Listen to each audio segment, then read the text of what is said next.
Bismillahirrahmanirrahim. Assalamu alaikum wa rahmatullahi wa barakatuh.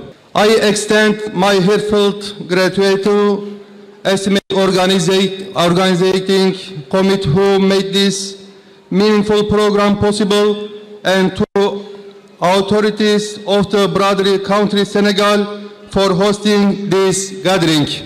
Dear brothers and sisters, at such a time, every step taken to awaken the collective conscience and wisdom of the Islamic world is valuable and precious to us. We believe that through the resistance and perseverance being shown, the Zionist occupation and its supporters will be defeated and Masjid al-Aqsa will be liberated, inshallah.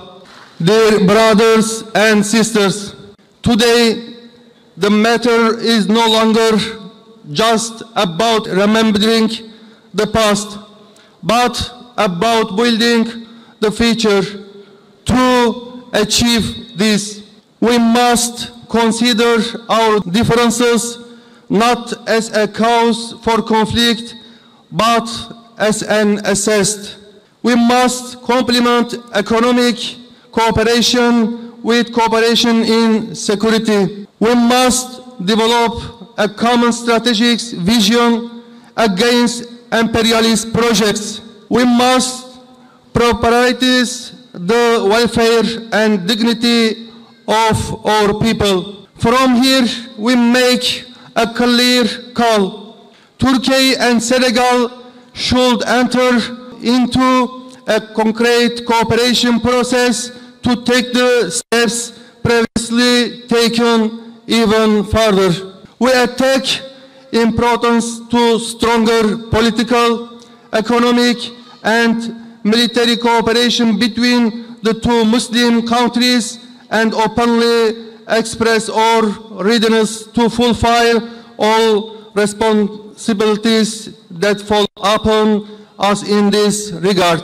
At this point, our party Hüdapar strives to be the voice of justice, brotherhood, and solidarity not only for Turkey, but for the entire Islamic world.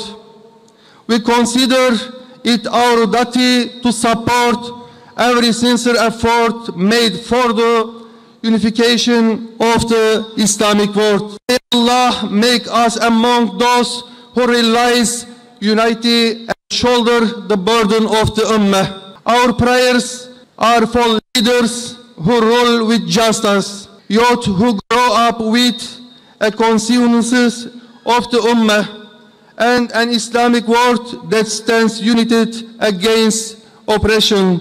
Walhamdulillahi Rabbil Alameen. As-salatu wassalamu alayka. Takbir.